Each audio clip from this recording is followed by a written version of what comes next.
Vous allez bien? Série de 3 vidéos, non?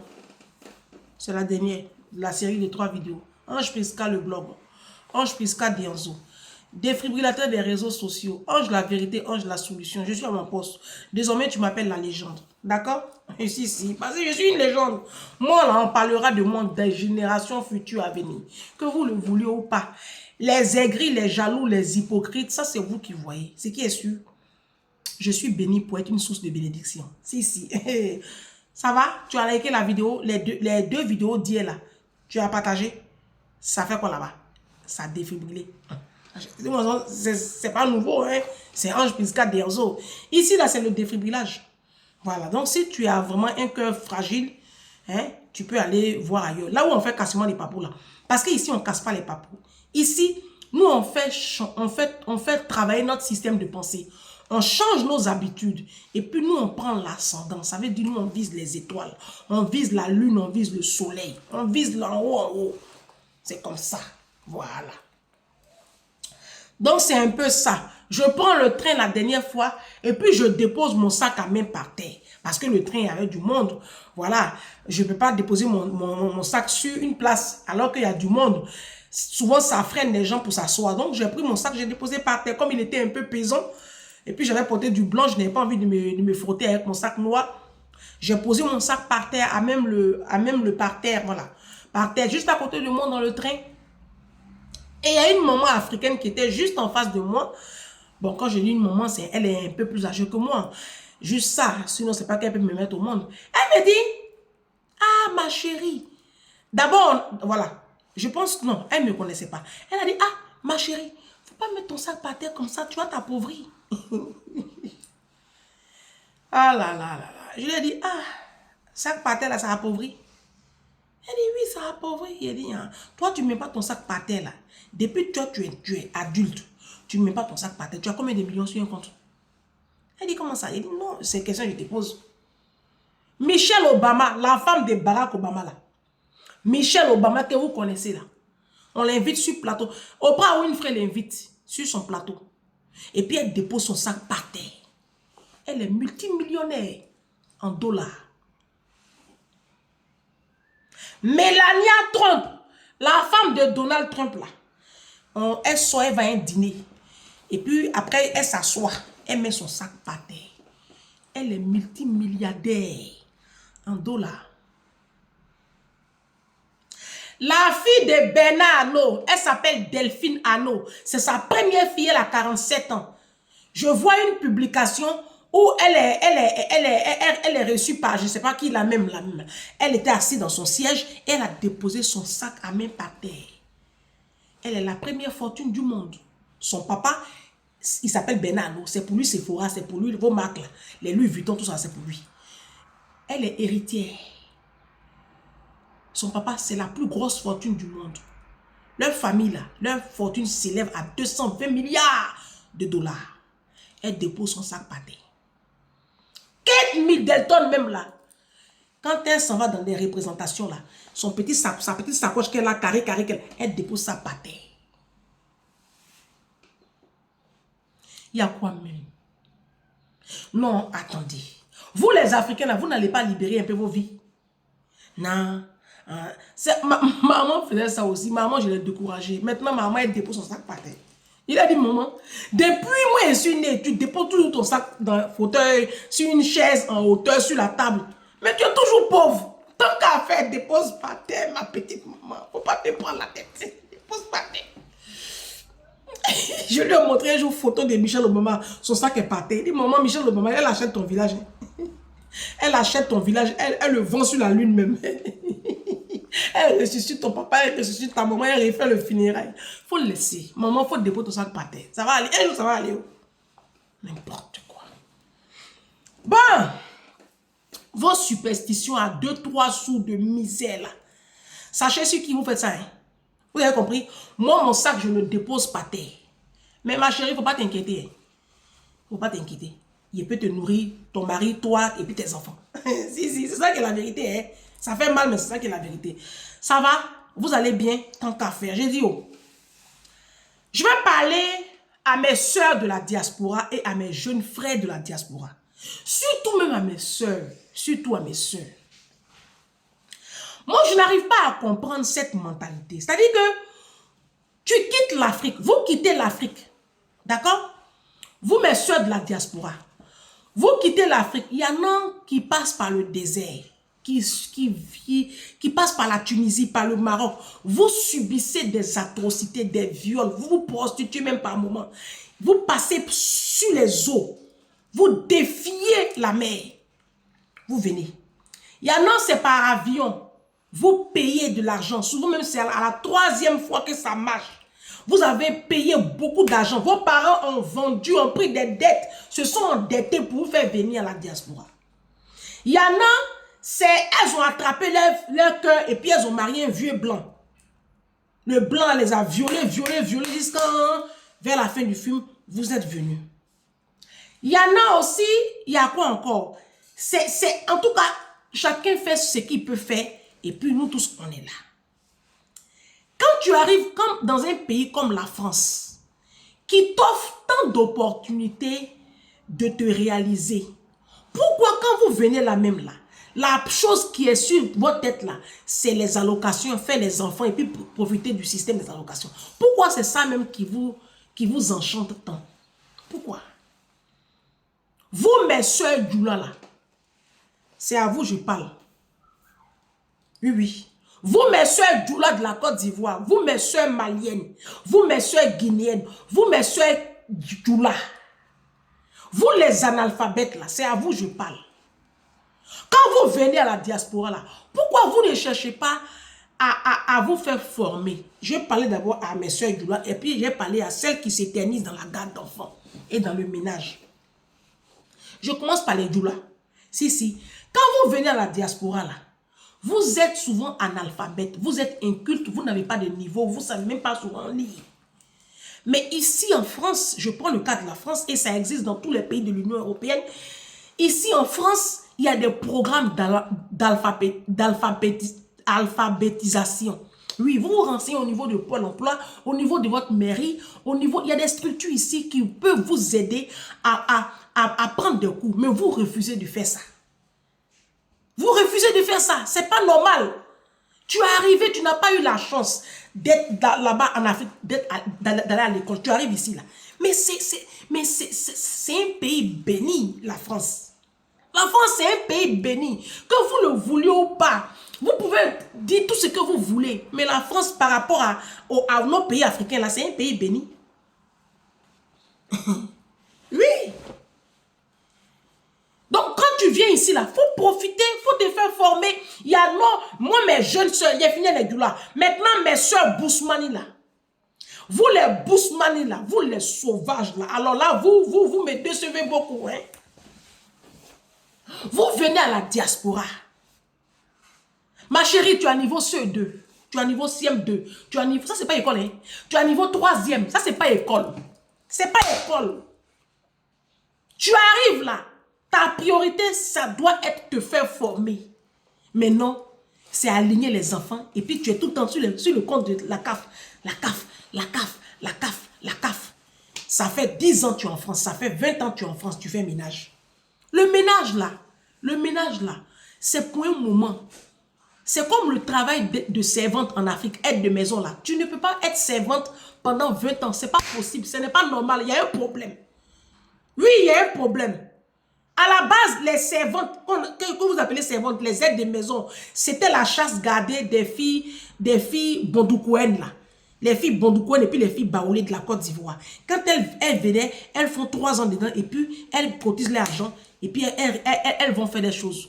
Ou bien les filles, les filles qui arrivaient du Burkina, du Mali, c'est ce qu'elles faisaient. Elles se donnaient un temps et puis elles sortent du circuit. C'est pareil, c'est ce que vous faites ici en France. Quand vous venez, vous ne vous donnez pas un temps, vous vous éternisez dans le ménage. Tu ne peux pas faire le ménage pendant 20 ans, 30 ans, ma chérie. Tu n'as pas une longue vie. Les produits là vont écouter ta vie. Ça va bousiller ton dos, ça va bousiller ta santé. Le ménage, c'est un tremplin. Quand tu prends l'écrivain sénégalaise Fatou Diom, quand elle est arrivée ici en France, Fatou Diom, quand elle est arrivée ici en France, elle a fait le ménage pendant 7 ans, elle le dit. Moi, j'ai fait la garde d'enfants pendant 13 ans. J'ai fait 7 années sans les papiers. J'ai eu mes papiers nets, j'ai travaillé un peu encore, j'ai arrêté, je suis rentré. J'ai commencé à suivre un programme.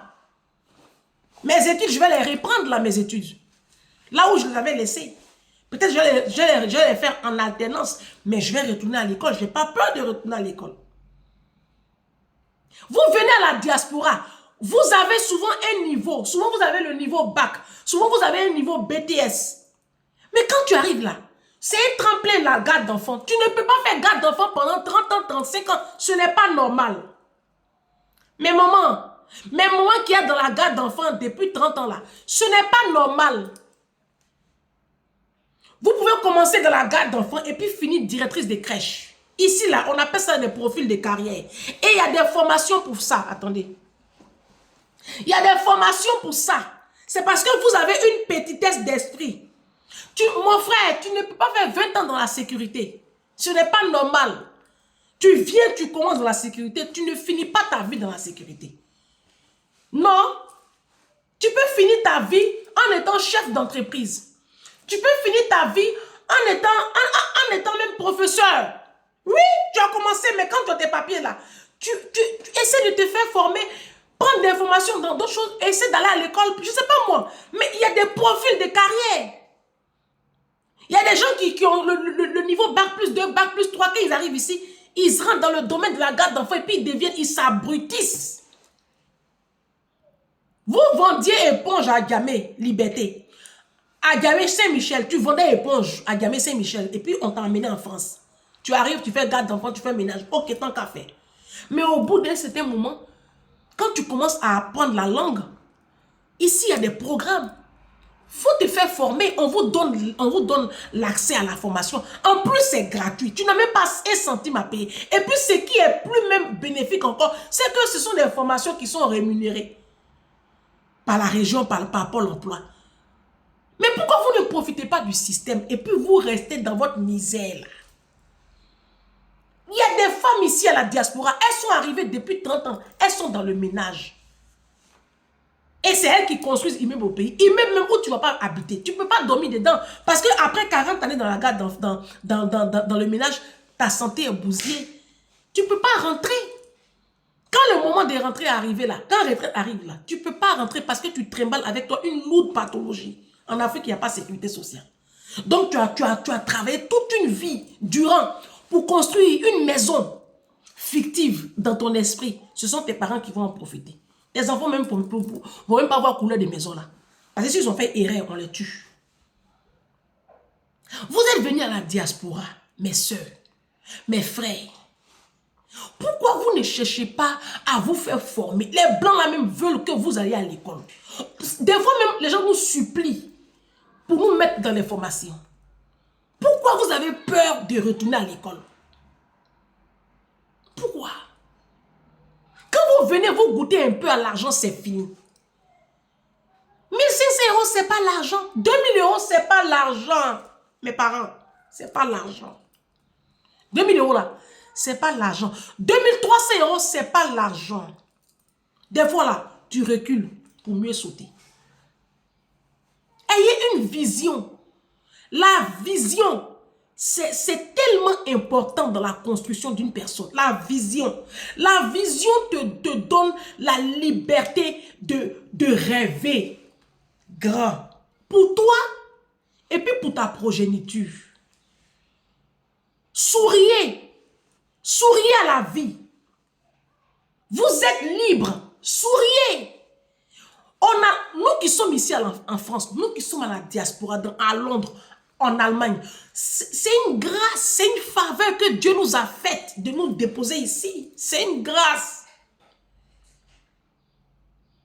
Il y a des formations qui coûtent 9000 €, 8000 €, financées par la région, financées par Pôle emploi. Ces formations de cuisiniers, formation de pâtissiers, formation de boulanger, formation d'aide-soignant. Il y a des formations qui sont là. Vous n'avez pas le niveau. Quand vous venez là, allez déjà à l'école. Prenez des cours d'alphabétisation. Faites des remises à niveau. Et puis postulez pour toutes ces formations-là qui vont vous donner la chance d'apprendre un métier. Mais tu ne peux pas te contenter de faire du ménage et de sortir les poubelles toute une vie. Tu es employé de femme de ménage dans un hôpital pendant 30 ans. Il y a un problème. C'est pas normal. Oh, j'ai regardé un reportage où on montrait un jour un jeune Sénégalais qui a commencé comme ménager. Non, non, c'était un Sénégalais, je ne sais plus. Peut-être que je me trompe de reportage. C'est que c'était un Africain. Voilà. C'était un Africain. Je pense que vous allez vous rappeler de cette vidéo-là. La vidéo a fait le tour quand même des réseaux sociaux. Et l'Africain, il a commencé au bas de l'échelle. Il faisait le ménage dans un hôpital de Paris. Ou de la région parisienne. Il faisait le ménage. Et puis, là où je vous parle, là, il est infirmier, il est cadre infirmier. Il est cadre infirmier. Quelqu'un qui n'a même pas un niveau, même CM2. Il est venu, il faisait ménage. Il a dépassé les aides-soignantes là. Tu es aide-soignante. Tu ne peux pas être aide-soignante toute ta vie, ma chérie. Non.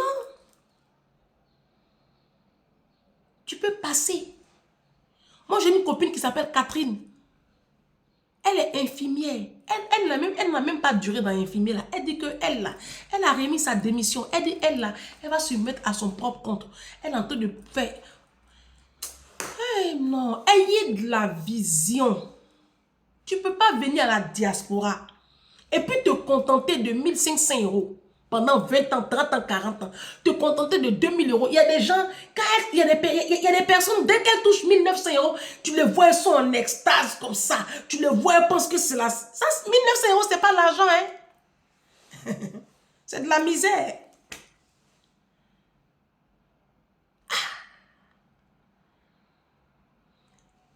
La semaine dernière, on était au travail là-bas. On est un groupe de quelques apprenants avec le chef. Et puis le chef nous demande, toi, pour toi, c'est quoi un revenu confortable qui te permettrait d'être très riche, qui te permettrait d'être à l'aise, vraiment te sentir bien dans ta peau. On a fait le tour de la table. Moi, j'étais la dernière à répondre. Tout le monde a répondu. Il y a un qui dit 1500, l'autre dit 1600, l'autre dit 1400. La plus jeune, elle dit 1200. Chacun a fait pour lui.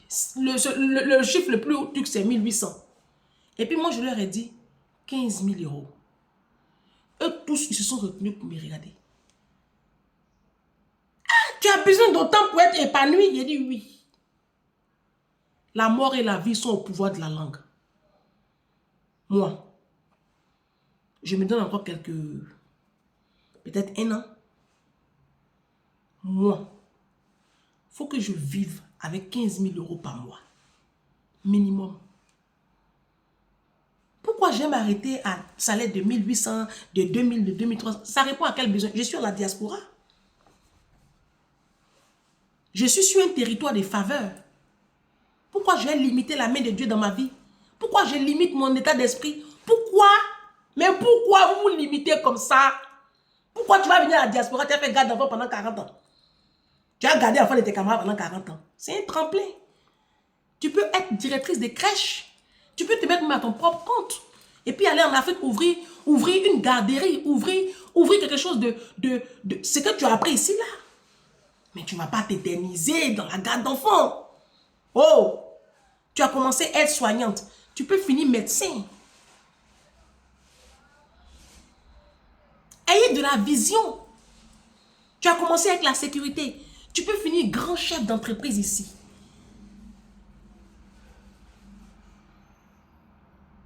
On se dit à demain ou à ce soir. Ça dépendra de mes humeurs. Ciao.